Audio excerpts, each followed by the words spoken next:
Hello friends, good morning Odisha. आज सकाळ बहुत गुड़े गुरुत्वपूर्ण खबर आसी जो खबर गुड़ी को आपण मैंने जानवा निहाती दरकार। तेज आसतु जाने कौन से गुरुत्वपूर्ण खबर गुड़िक। तेज ता पूर्व आपन को अनुरोध अटे जदि आपन को वीडियोटी भल लगे आपन लाइक करने सहित वीडियो को अधिक अधिक शेयर करेंगे। यह सहित यह लेटेस्ट खबर सबको जानापी आम चैनल को सब्सक्राइब करूँ। तेज आसतु आरंभ करवा आज खबर अभियान। प्रथम बड़ खबरटी है आज मिलिबो कालिया टंका। आज चाषींकर खाता को आसिबो सरकारी सहायता। कालिया योजना मुख्यमंत्री नवीन पट्टनायक चाषींकर खाता को पठाइबे टंका। आज चाषींकर खाता को आसिबो सरकारी सहायता। कालिया योजना मुख्यमंत्री नवीन पट्टनायक चाषींकर खाता को टंका पठाइबार कार्यक्रम रही। अपराह्न कालिया योजनार किस्ती टंका दिज्व। गत फेब्रुआरी 12 तारिख में कालिया तृतीय किस्ती टंका दि जाता। एथिरे प्राय 53 लाख रु अधिक चाषी को डीबीटी जरिए कालिया अर्थ दि जाता। एथिपाई 1272 कोटी रु अधिक टंका दि जाता। तृतीय किस्ती बाबद राज्य सरकार निजस्व पांठि हिताधिकारी मानक 2000 टंका लेखाएं देते। 2018 मसीह कालिया योजना लागू होगा पर प्रथम किस्ती 51,05,290 चाषी आकाउंट को 5000 टंका लेखाएं डीबीटी जरिए अर्थ प्रदान कर 36,34,710 जन क्षुद्र चाषी और नाममात्र चाषी रही बेले 14,70,568 भूमिहीन चाषी सहायता पाई। परवर्ती खबरटी हूँ आज हूँ ईद उल फितर। कोविड कटकणा बंद रही सामूहिक नमाज पाठ। आज ईद उल फितर इस्लाम धर्मर पवित्र रमजान मास गतकाली शेष होईछि। आज समग्र देश में मुसलमान धर्मावलंबी पालुछंती ईद। कोविड कटकणा फिका पड़ी ईद। सामूहिक नमाज बंद रही। मस्जिद मानक 5 जन को नहीं नमाज पाठ करने को अनुमति मिली। तेणु एथर समस्ते घरे रही नमाज पाठ करुछंती। फोन और सोशल मीडिया माध्यम ईद मुबारक जनाउछंती। गत वर्ष मध्य कोविड कटकणा सामूहिक नमाज पाठ बंद रही। परवर्ती खबरटी हूँ आसला खुशीर खबर। घरे पहुंचवा मद। तालाबंद समय मदर ऑनलाइन डेलीवरी को अनुमति देले राज्य सरकार।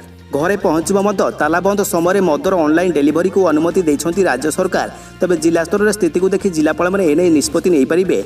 तालाबंद पूर्व राजधानी भुवनेश्वर समेत राज्यर विभिन्न स्थान में मद दुकान गुड़िक सामने प्रबल गहली देखा मिलता।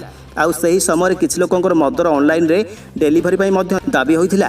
तबे गत वर्ष लॉकडाउन समय भी राज्य सरकार एभली व्यवस्था करते। ओडिशा राज्य पानीय निगम बा ओएसबीसी यही दायित्व नहीं। स्विगी जोमाटो समेत 7 खाद्य जोगाणकारी संस्था और मद व्यवसायी निज निजर कर्मचारी द्वारा ग्राहक चाहिदा अनुसार मद जोगाई देबे। तेबे यह ठीक भाव में कार्यकारी हो पारि नथिला। ताहाकु नजर रखी राज्य सरकार जिलापाल मानकु एहिभली परामर्श दैथिबा जଣା पड़िछि। परवर्ती खबरटी हूँ प्रधानमंत्री मोदी आज प्रदान करेंगे पीएम किसान अधीन आर्थिक लाभर अष्टम किस्ती। चाषी मानक मिल 2000 टंका। प्रधानमंत्री श्री नरेंद्र मोदी आज दिन 11टा समय वीडियो कॉन्फ्रेंसिंग माध्यम प्रधानमंत्री किसान सम्मान निधि योजना बा पीएम किसान योजना अधीन आर्थिक लाभर अष्टम किस्ती प्रदान करेंगे। 9.5 कोटी अधिक हिताधिकारी कृषक परिवार को 19,000 कोटी टंका प्रदान करेंगे मोदी। यह कार्यक्रम में प्रधानमंत्री कृषक हिताधिकारी मान सहित आलोचना करेंगे। यह अवसर में केंद्र कृषि मंत्री उपस्थित रहिबे। परवर्ती खबरटी हूँ आसिला सारा राज्य में झड़ वर्षार सूचना। पाणीपाग विभाग पक्षर दिगला सूचना। राज्य में विभिन्न स्थान में गुरुवार झड़ वर्षा होती। याद्वारा जनजीवन विशेष भाव में प्रभावित होती। एपरिक किसी स्थान में गछ विद्युत खुंट उपुड़ी पड़ा देखा मिली। भुवनेश्वर में सर्वाधिक 32.8 मिलीमीटर वर्षा होता बेले पारादीप में 25 मिलीमीटर वर्षा रेकर्ड कर। भद्रक और कटक में प्रबल वर्षा हो रास्ता उपर पानी लहड़ी मारिया भली देखा मिली।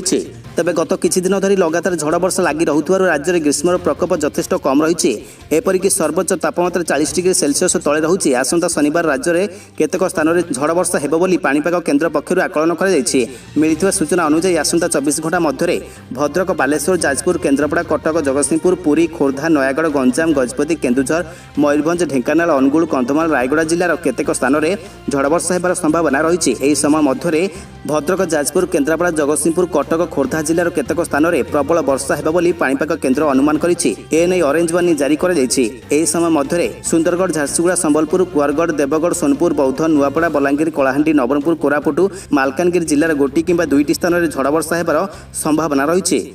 परवर्ती खबरटी हूँ अगस्ट मासरे दूर हेब टीकार समस्या। देश में उपलब्ध हेब 216 कोटी टीका। टीका को नहीं बड़ सूचना देले नीति आयोग सदस्य भिके पॉल। आसंता डिसेम्बर सुधा 216 कोटी टीका उपलब्ध हेबा नहीं भिके पॉल कहते। यह सहित अगस्ट मासरू डिसेम्बर मध्य टीका अभाव समस्या दूर हेब बोली से कहते। आसंता अगस्ट डिसेम्बर मध्य 216 कोटी टीका देश में उपलब्ध हेब। या सहित कोविशील्ड कोवैक्सीन सहित बहु विदेशी कंपनी टीका भी मिलिब बोली से स्पष्ट କରିଛନ୍ତି। अगस्ट मासରୁ डिसेम्बर मध्य 75 कोटी कोविशील्ड उपलब्ध आकलन କରାଯାଇଛି। कोवैक्सीन 55 कोटी, बायो ई टीका 30 कोटी उपलब्ध हेबा नै आकलन କରାଯାଇଛି। जाइडस काडिला टीका 5 कोटी, एसआईआई नोवावैक्स 20 कोटी उपलब्ध हेब बोली कुहाଯାଇଛି। केवल एतिक नुहे बरं बीबी नाजाल वैक्सीन 10 कोटी, जानवा टीका 6 कोटी उपलब्ध हेब। या सहित रूस टीका स्पुटनिक भी 15.6 कोटी उपलब्ध हेब बोली पॉल କହିଛନ୍ତି। या सहित आसंता सप्ताह स्पुटनिक भी टीका मार्केट में मिलवा संभावना रही। टीका संपर्क में बड़ सूचना देते भिके पॉल। आसंता सप्ताह स्पुटनिक भी मार्केट में मिलवा नहीं आशावादी बोली कहले। या सहित रूस आसुଥିବା सीमित संख्यक टीका मार्केट में मिलवा संभावना रही बोली श्री पॉल सूचना देते। तेज सेपटे द्वितीय लहर में वयस्कों सहित युव वर्ग भी अधिक संक्रमित होता बेले आशंका कराଯାଉଛି तृतीय लहर पिलांकु टार्गेट करिबो बोली। तेज आश्वस्तिकर कथा शिशु और किशोर मानकर पई भी खूब शीघ्र आसीपारे कोरोना टीका। 2 ରୁ 18 वर्ष बयस वर्ग मानकर लागि आरंभ होउछि देशी टीका। कोवैक्सीन द्वितीय पर्याय परीक्षण पर टीका आसबा नहीं चर्चा होउछि। सेपटे कोविशील्ड द्वितीय डोज मध्य व्यवधान को अन्यून 6 सप्ताह को वृद्धि कराଯାଇଛି। एपटे ओडिशा रे केंद्र निर्देशक परिचय पत्र नथिबा अवहेलित और संवेदनशील वर्गों को भी टीका देबाकू आरंभ होइछि प्रक्रिया। ते परवर्ती खबरटी होची आसिला गुरुत्वपूर्ण सूचना। पुरुषंकर प्राइवेट पार्ट रे मिलिला कोरोना भाइरस। सुस्थ हेबा परे कमुछि यौन क्षमता। स्कानिंग बेले सामना को आसुछि भयंकर चित्र। कोरोना सुस्थ हेबा परे पुरुषंकर प्रति विपद अधिक रही। सुस्थ हेबार अनेक मास जाए मध्य पुरुष माने कोरोना जालरू खसी पारि नाहंती। एक नुआ गवेषणा यही सब तथ्य आसीछि। एपरिक भल हेबा परे पुरुषंकर प्राइवेट पार्ट रे कोरोना रही थाए बोली गवेषणा जना पड़िछि। फल पुरुष माने इरेक्टाइल डिसफंक्शन समस्या करिथांती। पुरुषंकर यौनांगर रहितवा इलेक्ट्राइल कोष गुडी को भाइरस नष्ट करि दिए। फल रे यौन क्षमता उपरे अधिक प्रभाव पड़ी थाए। मियामी विश्वविद्यालय रिपोर्ट अनुसार 2 कोरोना आक्रांतकर पुरुषंकर प्राइवेट पार्ट को स्कान करा दैथिला। ए स्कानिंग सुस्थ हेबार 6 मास परे करा दैथिला। एथिरु जणा पड़िथिला जे प्राइवेट पार्ट रे रहितवा इलेक्ट्राइल सेल्स भाइरस रहिछि। फल रे इरेक्टाइल डिसफंक्शन समस्या हेउछि। यह मध्य जड़े पुरुष गुरुतर भाव में संक्रमित हो हस्पिटाल भर्ती होते। अन्य जनकर सामान्य लक्षण रही है किंतु उभय इरेक्टाइल डिसफंक्शन समस्यार सम्मुखीन होते जहाँकि घातक लक्षण अटे। जहाद्वारा यौनांग रक्त प्रवाह कमी जाए यौन संपर्क बेले असुविधार सामना करने को पड़ी थाए। परवर्ती खबरटी होची कोविड-19 द्वितीय लहर को देखि राज्य में शिशु किशोरी गर्भवती एवं स्तन्यपान कराउଥିବା महिला मानकर पई अतिरिक्त उपदेशावली। कोविड-19 महामारी द्वितीय लहर में संक्रमण वृद्धि को दृष्टि रखी राज्य में शिशु किशोरी गर्भवती और स्तन्यपान कराउଥିବା महिला मानकर स्वास्थ्य अवस्थार आवश्यकता को दृष्टि रखी राज्य सरकार जारी करिसेंती उपदेशावली। एही निर्देशावली अनुसार पूर्व जारी कर जाइथा कोविड संपर्क गाइडलाइंस एवं उपदेशावली समेत केतेक अतिरिक्त निर्देशावली जारी कर जाइछि। तबे एही अतिरिक्त निर्देशावली अनुसार जेहेतु यह देखा जाइछि जे अनेक पिला एही संक्रमण प्रभावित हेउछन्ती तेणु महामारी द्वितीय लहरी समय 2 वर्षରୁ अधिक पिलामानकु इंडियन एकेडमी ऑफ पेडियाट्रिक्स को सुपारिश अनुसार मास्क पिंधिबा को परामर्श दी जाइछि एवं सेमानकर घर बाहर को जिबा पूर्व पितामाता को मध्य यह निश्चित करने को कहुछि। तेज नूतन लक्षण जेपरिक डायरिया, बांती, पेट जंत्रणा इत्यादि भित्तिरे थंडा, काश, ज्वर, गंध बा स्वाद नष्ट होगा लक्षण देखागले कोविड-19 संदेह भाव में विवेचना करा जाई पारे।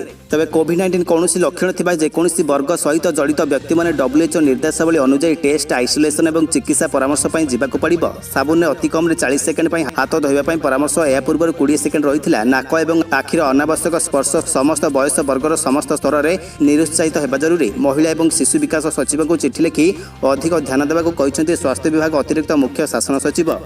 परवर्ती खबरटी होची गरीब कोविड रोगी को पंजाब सरकार देवे मागणार खाद्य। निर्माण श्रमिकों को 3000 टंका दिया। पंजाब सरकार गुरुवार घोषणा करिसेंती जे राज्य में कोविड संक्रमित गरीब रोगी को निःशुल्क रंधा खाद्य दिया। से पंजीकृत निर्माण श्रमिकों को 3000 टंका भत्ता दिया। मुख्यमंत्री अमरिंदर सिंह अध्यक्षतार अनुष्ठित राज्य कैबिनेट बैठक में एने निष्पत्ति नि राज्य सरकार कहते जे मे मास 14 तारिख बा शुक्रवार ठारू माने आज ठारू कोविड पीड़ित गरीब और असहाय लोकों को मागणार रंधा खाद्य दिया। एथिपाई हिताधिकारी माने 181 और 112 रे फोन करें। पंजाब पुलिस जरिए लोकों को मागणार खाद्य जोगाई दिया। मुख्यमंत्री आमे पंजाब रे कौन लोकों को भोकिला रखिबु नाही। तेज राज्यर पुलिस मुख्य दिनकर गुप्ता कहते जे विभागर एही कारण किचेन और डेलीवरी संस्था सहित कथा होउचे। अन्य एक निष्पत्ति नहीं मुख्यमंत्री कहते जे भवन और अन्य निर्माण काम नियोजित निर्माण श्रमिकों को 3000 टंका लेखाएं भत्ता दिया। यह 2टी किस्ती 1500 टंका लेखाएं दिया बोली से कहते। प्रथम किस्ती जरूरीकालीन भाव में और द्वितीय किस्ती जून 15 पूर्व मिल। परवर्ती खबरटी होची खूब शीघ्र साइक्लोन रूप नेब। आरब सागर सृष्टि होइतवा लघुचाप ओडिशा को सतर्क सूचना। दक्षिण पूर्व आरब सागर सृष्टि होता लघुचाप खूब शीघ्र साइक्लोन रूप नेबाक जाଉଛି हेले एथर ओडिशा पई एही घूर्णिझड़र प्रभाव रहिबो नाही बोली पाणीपाग विभाग कहिছে। तबे साइक्लोन प्रभाव राज्यर केतेक स्थान में वर्षा हेबार संभावना रही। मे 16 तारिख दक्षिण ओडिशार सामान्य वर्षा हेबो बोली पाणीपाग विभाग पूर्वानुमान करिছে। अन्यपटे दक्षिण पूर्वांचल मध्य प्रदेश में सृष्टि होता ट्रफ लाइन प्रभाव में राज्यर केतेक स्थान में घड़घड़ी सहित वर्षा हेबार संभावना रही। एने आसंता 24 घंटे 6 जिला को ऑरेंज वार्निंग जारी कर तेज से जिलागुड़िक है भद्रक, जाजपुर, केन्द्रापड़ा, जगतसिंहपुर, कटक और खोर्धा जिला। तेज यह था आज सकाल किसी बड़ गुरुत्वपूर्ण खबर गुड़िक। तेज यही लाटेस्ट खबर सबको आप जानापी आम चैनल को सब्सक्राइब करने सहित वीडियो को अधिक अधिक शेयर करूँ। धन्यवाद।